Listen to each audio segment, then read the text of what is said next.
Привіт! Мені захотілося трохи оновити салон Renault Laguna 3-го покоління. Я не дивився гарних картинок Ambient Light або зовнішнього освітлення, і захотілося зробити те саме, але вже в своєму салоні. Ну і звичайно, мені захотілося зробити так, щоб кольори можна було міняти. Саме тому я взяв пристрій, який живиться від розетки 12 вольт в автомобілі. Він має 6 окремих джерел живлення світла, і працює він наступним чином. В кожне джерело можна вставити окремий світлопровідний дріт. Він має спеціальну вставку всередині, яка проводить світло, і весь цей дріт світиться. Ось таким чином. Окрім того, на блоці керування маємо QR-код, просканувавши який, ми можемо завантажити додаток. Через цей додаток ми якраз керуємо кольором освітлення. Встановлювати буду у двері і передню панель, але головне зробити так, щоб це було красиво і його було не забагато. Починаю, звичайно, зі зняття карти дверей. Знімається вона за допомогою торксів на 20 і 25. Торкси на 20 знаходяться знизу і збоку, а там, де ручка відкривання дверей і рукоятка тримання, там стоять торкси на 25. Сама карта тримається на кліпсах, і знімати її дуже зручно за допомогою ось такого інструменту. Він також підходить для фар, і за допомогою ремувера. Просто потрібно піддіти знизу, ззаду карти і по периметру зняти її повністю. В моєму випадку зняти карту було б набагато легше, якби я не забув викрутити гвинт, який знаходиться під рукояткою закривання дверей. Під торкс 25.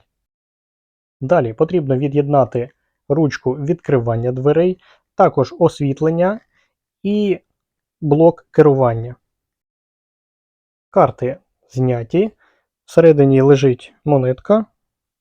2 гривні. Зайвими точно не будуть. А далі я підготував інструмент, який, як я вважав, буде потрібен для того, щоб вставити стрічку у середину карт дверей. Я взяв цілий комплект ремуверів, я взяв ніж для того, щоб відрізати цю стрічку по довжині. Але, чесно кажучи, по факту все, що мені знадобилося, це мої руки. Варіантів, куди запхати цю стрічку, багато. Наприклад, можна зробити ось такий П-подібну вставку. Але по всій довжині корпусу всередині лагуни у нас іде оця от лінія, яка йде, починаючи від передньої торпеди, вона йде по передніх дверях і вона йде по задніх дверях. Так само. Тільки оце от переднє. Ось тут вона починається від передньої панелі і йде до задньої частини автомобіля. Саме по цій лінії я і вставив стрічку. Іде вона майже рівно, виключаючи оці от сірі вставки. Просто так взяти і вставити в мене не вийшло. А тому в місцях, де вона має досить суттєвий вигін, я обрізав оцю частину, яка має вставлятися всередину. Просто робив такі от трикутні вирізи. Це саме стосується і деталей, де ця стрічка заходить всередину карти дверей. Там я також зробив спеціальні надрізи для того, щоб можна було її максимально завернути всередину.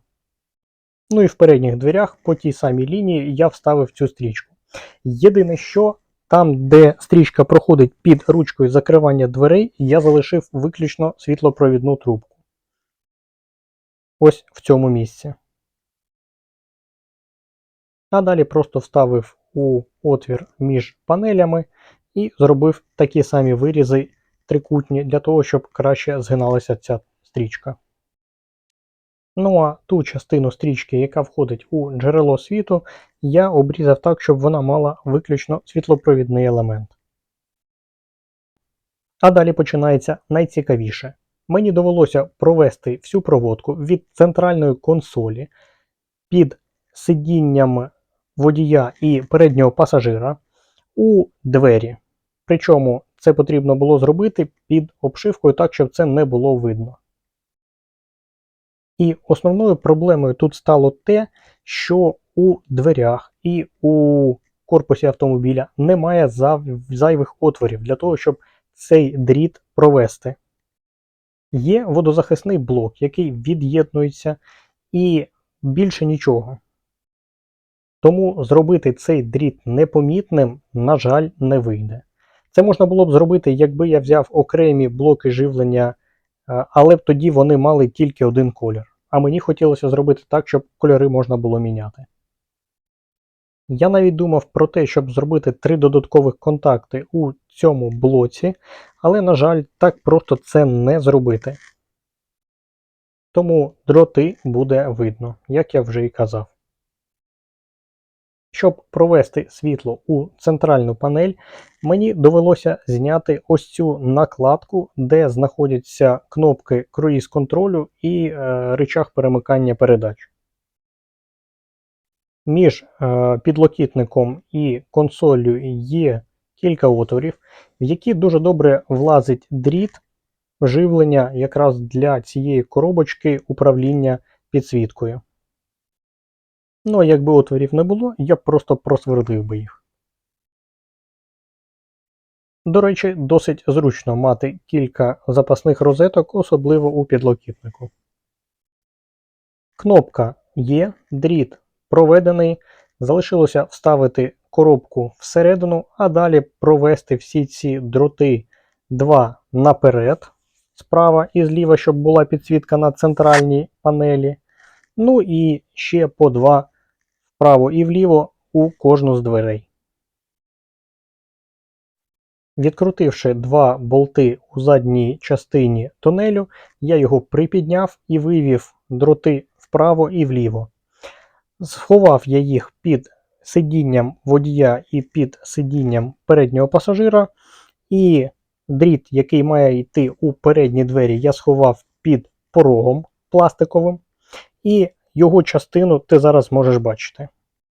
Я не знайшов, як його зафіксувати, а тому просто зробив подвійну петлю. Далі цей дріт я зафіксував стяжками, щоб він не видавав зайві шуми, і буду підключати вже до стрічки.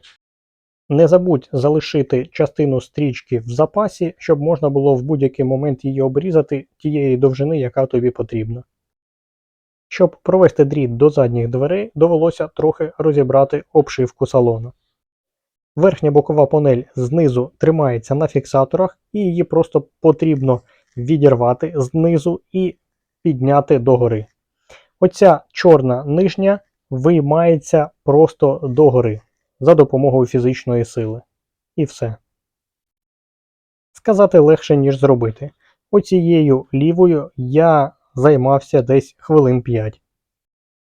Сам дріт я завів знизу, і він іде під оцією чорною накладкою, виходить десь всередині і йде до задніх дверей. Зафіксував я його тільки у самих дверях, а так він просто висить. Я не знаю, наскільки його вистачить, я не знаю, скільки ця підсвітка протримається, але сподіваюся, досить довго. Якщо ж ні, доведеться купувати окремі блоки живлення і під'єднувати їх до склопідіймачів. Сподіваюся, до цього не дійде. Що ж стосується підсвітки передньої панелі, я вивів дроти під кермо і спрямував одну з лівої сторони, одну з правої сторони. Стрічку тут вставляв вже по місцю і обрізав так само по місцю. Наче все просто, але ось ця лінія проходить над бардачком. І вставляти стрічку нема куди. Я вирішив це за допомогою двостороннього скотчу, але по факту він не тримається. Вже наступного дня він просто відпав. Тому, як на мене, оптимальним варіантом був суперклей. Тим паче там все одно нічого не видно. Ну і ось нарешті фінішний результат. Одна суцільна лінія, яка міняє свій колір. Її не забагато, її саме стільки, скільки потрібно. Тобто нічого не кидається в око. Під час керування воно не засліплює очі і його саме стільки, скільки потрібно для краси.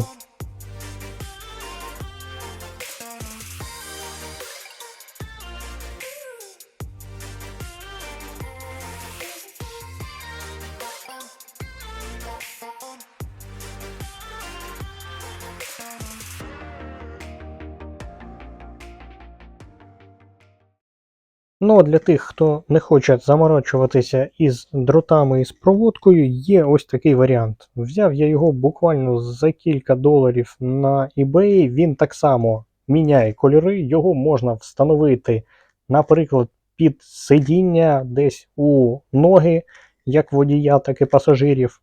І це буде дешевше і набагато простіше. Але не буде такої гарної стрічки. Його навіть можна встановити десь під автомобіль. Якщо не помиляюся, він має якийсь там водозахист. Не сильний, але має. Але це не те. Чи задоволений я своєю роботою? Так, на всі 100. Це не виглядає колхозно. Світла не забагато. Його саме стільки, скільки я і хотів. Воно все зроблено в одну лінію. Воно виглядає так, наче воно тут стоїть із заводу. Як, в принципі, на більш сучасних Renault та інших автомобілях. Ну і я задоволений тим, що через телефон я можу змінювати колір цієї підсвітки. Під свій настрій, наприклад. Що ж стосується застосунку, то працює він наступним чином. По-перше, ти можеш просто вручну вибрати той колір, який ти хочеш. Це можна зробити на колесі з кольорами або просто натискаючи на кнопки. Ти можеш вибрати якусь музику, яка вже вбудована у систему, або ти можеш увімкнути мікрофон, і в залежності від того, яка музика грає в твоєму автомобілі, колір буде підлаштовуватись під темп тієї музики, яка грає в автомобілі. Або просто запрограмований колір із запрограмованим блиманням. Не знаю, як його ще назвати. Ну і кілька слів вже після встановлення. Ось такі звуки я почув на наступний день. А все через те, що залишок дротів я просто скрутив і вставив всередину карти. А треба було вставити це все у поролончик. Ось такий я взяв, саме в нього я вставив залишок дротів, і після цього зайві шуми перестали мене турбувати. Ну і наостанок кілька фото, як воно виглядає у темну пору доби. Дякую за перегляд, з тебе лайк за мою роботу.